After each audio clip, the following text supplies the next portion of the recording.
उत्सव के समय उपद्रव पैदा करना चाहते हैं।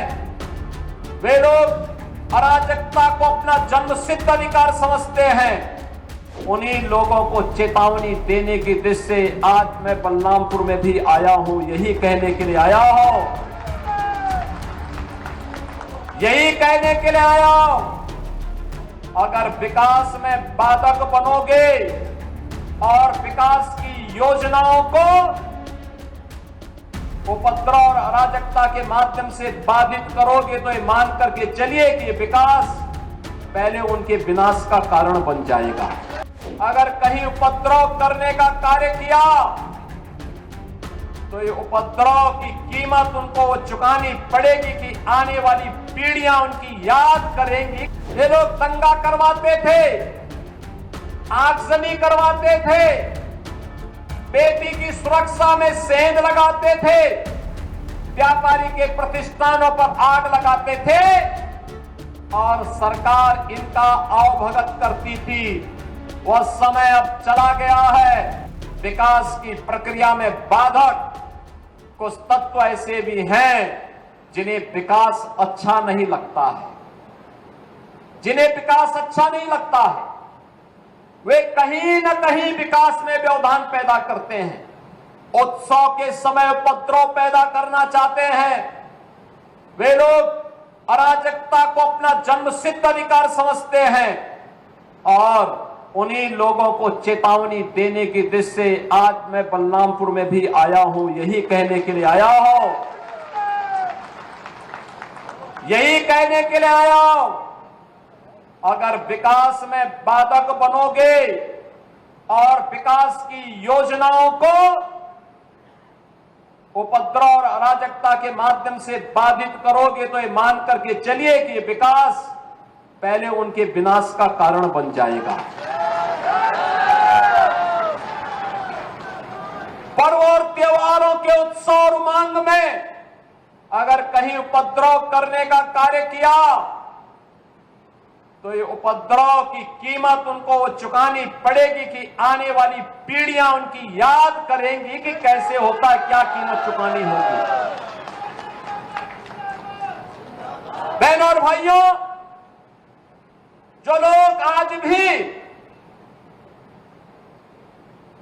जिन्हें ये सब अच्छा नहीं लग रहा है, जो लोग आज भी किसी गलत मंशा के साथ जी रहे हैं, जो लोग आज भी ये मानते हैं कि अराजकता उनका जन्मसिद्ध अधिकार है, उनको अपनी गलतफहमी दूर कर देनी होगी। वो अपनी गलतफहमी दूर कर ले। वह समय गया जब समाजवादी पार्टी की सरकार हुआ करती थी, कांग्रेस की सरकारें हुआ करती थी। ये लोग दंगा करवाते थे, आगजनी करवाते थे, बेटी की सुरक्षा में सेंध लगाते थे, व्यापारी के प्रतिष्ठानों पर आग लगाते थे और सरकार इनका अवभगत करती थी। वह समय अब चला गया है। अब ये डबल इंजन की सरकार है।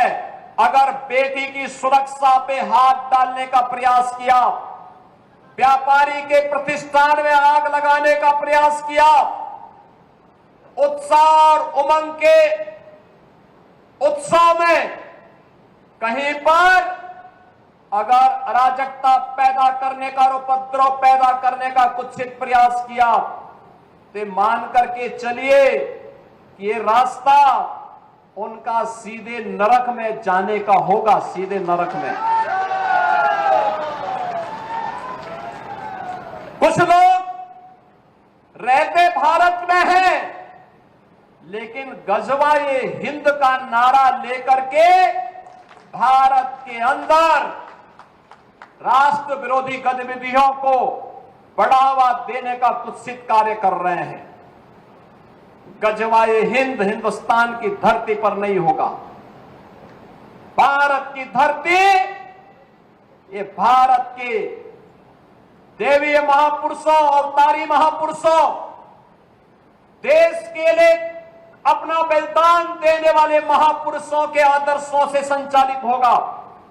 गजवाए हिंद की कल्पना करना भी और उसका सपना देखना भी जहन्नुम में जाने का टिकट का रास्ता पैदा कर देगा।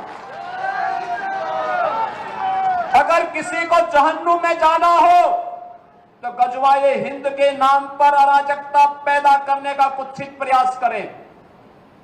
और छद्म रूप में जो लोग इस प्रकार की गतिविधियों में लिप्त हैं, वे भी कान खोल करके सुन लें, देर सवेर छांगुर जैसे हाल तो उनके भी होने ही हैं।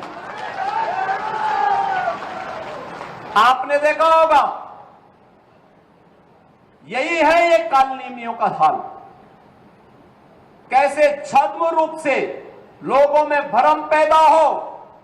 जलालुद्दीन ने अपना उपनाम रख दिया था छांगुर बाबा, जिससे हिंदू भ्रम में रहे, समाज की आंखों में धूल झोंक लेगा, लेकिन पापी कितना भी अपने पाप को छुपाने का प्रयास करेगा, उसका पाप का समय तो पाप का घड़ा भरना ही भरना है, और पाप का घड़ा भरेगा, इस धरती माता उसको कभी बर्दाश्त नहीं कर पाएगी।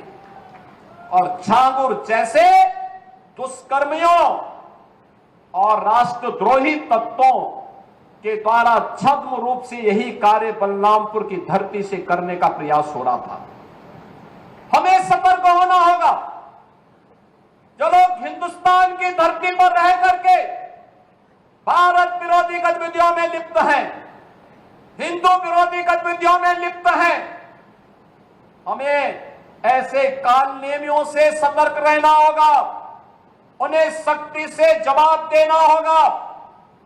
स्थानीय प्रशासन और पुलिस को इसके प्रति सजग करना होगा और समय समय पर इनकी गतिविधियों के बारे में शासन को अवगत कराना होगा, जिससे समय रहते इनकी नाजायज गतिविधियों पर सरकार पूरी तरह नकेल कस सके।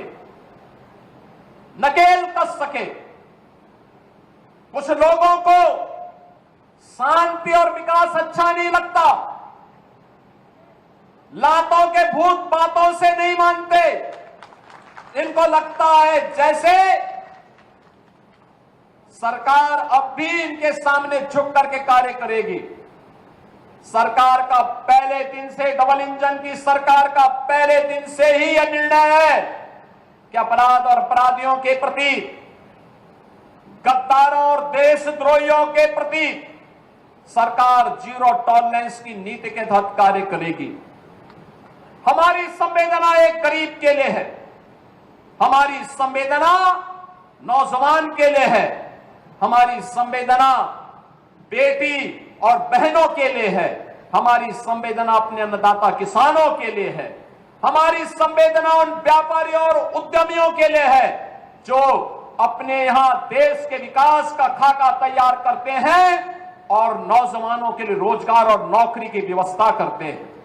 हमारी संवेदना उस हर नागरिक के साथ है जो भारत को भारत माता के रूप में सम्मान देता है, भारत के महापुरुषों का सम्मान करता है, भारत की परंपरा और भारतीय संस्कृति के प्रति आदर का भाव रखता है।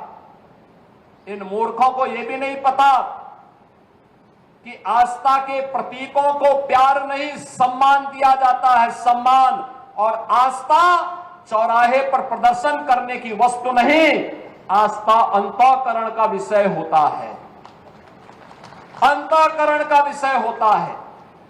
आज चौराहे चौराहे पर जाकर के कितने कमजोर और कायर हैं, छोटे छोटे बच्चों को जिनके हाथों में कलम होनी चाहिए, जिनके हाथों में नोटबुक होनी चाहिए, जिनके हाथों में विज्ञान और गणित की पुस्तकें होनी चाहिए, उनके हाथों में आई लव मोहम्मद का पोस्टर देकर के, तख्तियां देकर के समाज में अराजकता पैदा करने का कार्य कुछ लोग कर रहे हैं।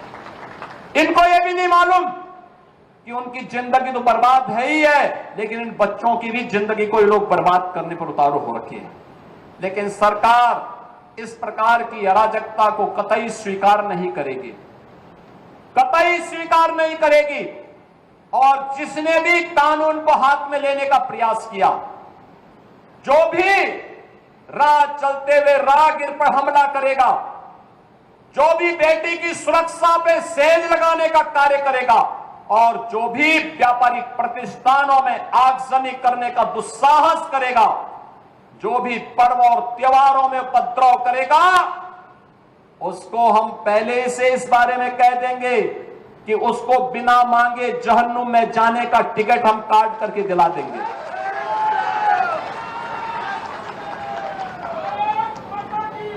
इतना पर्याप्त होगा उसके लिए। यह अराजकता स्वीकार्य नहीं। विकास में हर व्यक्ति की भागीदारी जब सुनिश्चित की गई है, गांव-गांव का विकास हो रहा है, कल्याणकारी योजनाओं में बिना भेदभाव के शासन की योजना का लाभ उपलब्ध करवाया जा रहा है, बिना भेदभाव के युवाओं को नौकरी और रोजगार उपलब्ध करवाया जा रहा है, तो फिर यह अराजकता कैसे? कुछ चंद लोगों को माहौल खराब करने की छूट नहीं देनी चाहिए।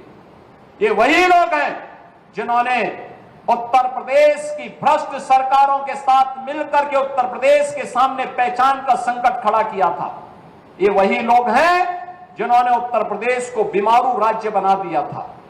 ये वही लोग हैं जिन लोगों के दंगों के कारण प्रदेश में कोई निवेश नहीं आता था, कोई उद्योग नहीं लगता था, कोई विकास का कार्य नहीं हो पाता था। और आज पिछले 8.5 वर्ष के अंदर उनकी मंशा सफल नहीं हुई। अब नए नए तौर तरीके अपनाने का कार्य कर रहे हैं, लेकिन याद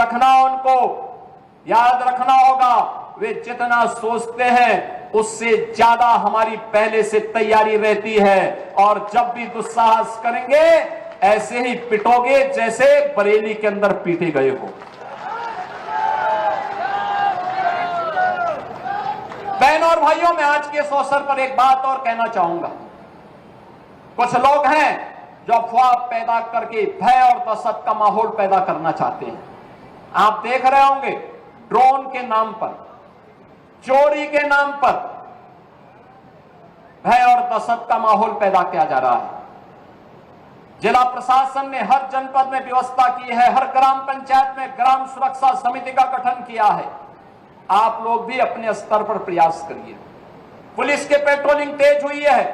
जो भी ये भय और दहशत का माहौल पैदा करेगा, ड्रोन के नाम पर अनावश्यक लोगों के मन में भय और दहशत पैदा करेगा, ऐसे लोगों के खिलाफ गैंगस्टर के तहत कार्रवाई करने के आदेश पहले ही दिए जा चुके हैं।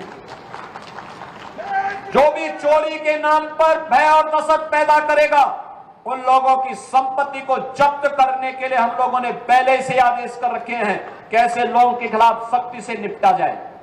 लेकिन आपकी भी जिम्मेदारी बनती है, एक सभ्य समाज के नागरिक होने के नाते विकास में, लोक कल्याणकारी योजना में अगर आपकी सहभागिता है तो व्यापक जन जागरूकता में भी आपकी सहभागिता होनी चाहिए।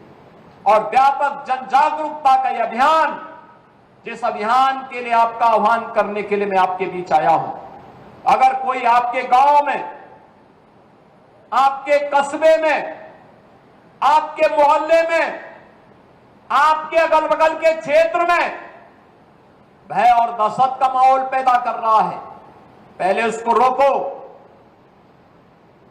उसको समझाओ। अगर नहीं मानता है तो प्रशासन को बताओ, प्रशासन अपने आप ही उसको ठोकने का कार्य कर देगा। आपको उसमें चिंता करने की बात नहीं है। आप चुपचाप बताइए, बाकी का इलाज हम स्वयं कर लेंगे। हमें लव जिहाद और धर्मांतरण जैसी राष्ट्र विरोधी गतिविधियों के प्रति सतर्क रहना होगा। गौ तस्करी और गौ कसी करने वाले तत्वों के खिलाफ सतर्क रहना होगा। अगर कोई कहीं भूल से भी इस प्रकार की गतिविधियों में लिप्त है, उसकी सूचना ससमय आप पुलिस को और प्रशासन को उपलब्ध करवाइए। बाकी का इंतजाम हम स्वयं कर लेंगे। उनका क्या उपचार होना है, उपचार की व्यवस्था हम स्वयं कर लेंगे। बहनों और भाइयों, दूसरा है, हमारा उत्तर प्रदेश और हमारा बलरामपुर जनपद भी विकसित जनपद हो। प्रधानमंत्री जी ने देशवासियों के सामने शताब्दी संकल्प का एक विराट लक्ष्य रखा है। 2022 में इस देश ने अपनी आजादी के 75 वर्ष पूरे किए थे। अमृत महोत्सव का आयोजन पूरे देश के अंदर हुआ था, हर घर पे तिरंगा पहना था। शताब्दी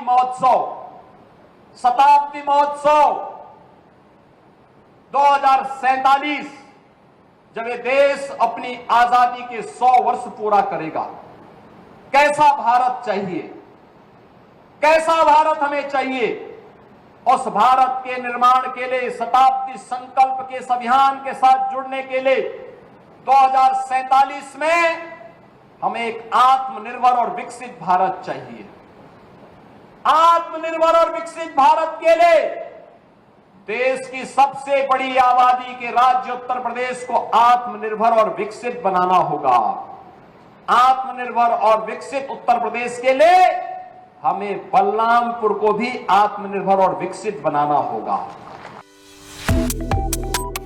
Subscribe to One India and never miss an update. Download the One India app now.